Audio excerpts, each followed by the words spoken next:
In this video, we are going to take a look at smart filters.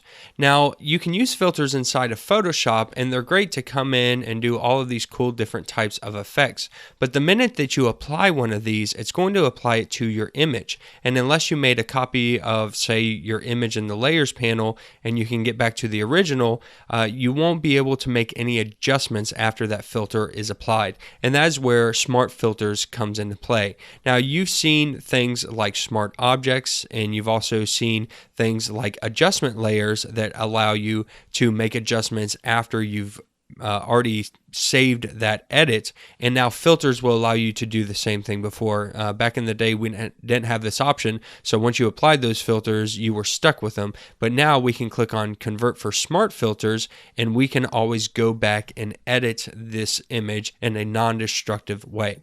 So here we have icecream.psd. The layer is already unlocked and turned into original, just a regular layer so that we can work on it.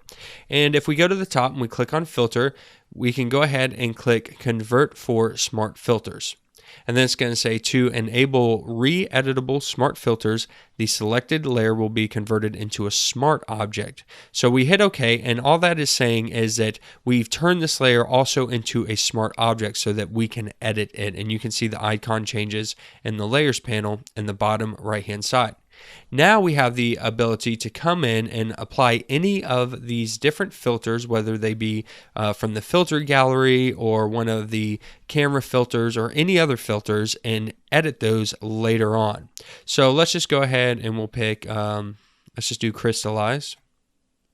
And this one doesn't offer a preview in the main document window, but if we zoom out here, we can see a preview of what's going on, and it's just making this cool kind of effect with the image here. So we'll just turn this until you can kind of see what it is, but still see how the filter is being applied. And we'll hit OK. And it renders out that filter and makes that effect for us. And in the layers panel in the bottom right hand side, you can see it's created a smart filter layer, and then we see our effect. So we can actually edit this effect now. So say we're editing our image and doing things to it, and then later on we want to fix the crystallize, maybe make it more or less. Well, now we can come in and double click on it, and it'll bring us back into the filter options for this effect, and we can make that adjustment. So that was very powerful when Photoshop introduced that. I forget how long ago now, but it was definitely helpful because it means that we can make edits to our filters on the fly, which is something we weren't able to do. We can also turn them off and on so we can see them, or if we don't want to see them, we can turn them off temporarily. And in the smart filters layer, this has actually created a filter mask. So this is going to work like a mask, which means we can also edit with a mask and not remove or damage the original image. So if we click on the white layer mask here and we select black and we get a paintbrush, we can cancel out some of the information. So maybe this hand, we want to look like a normal hand, and we just want the ice cream cone to look like it has that filter applied to it. Well, now we can use a filter mask to do that. So of course we'd come in here and make this look a little better, but you can kind of see how this works, having the ability to use not only a smart layer, but a mask and a filter all in one go by going up to Filter, Convert for Smart Filters.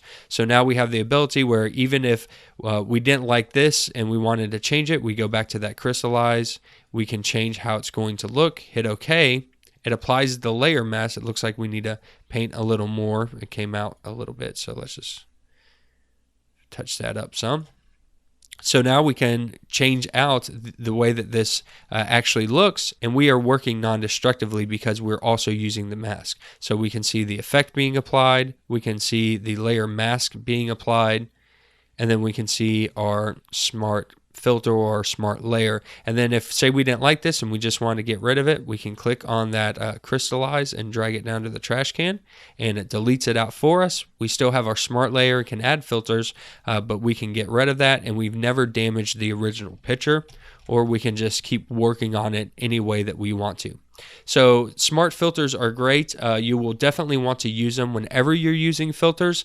Now, going forward, any filters I show you, I'm not going to take the time to convert all of them to smart filters just because it's an extra step, which I don't need to show you now that you know how to do it. But I do recommend that when you begin working in Photoshop, if you're using any type of filters, you will definitely want to turn on smart filters for them so that you can edit them later on.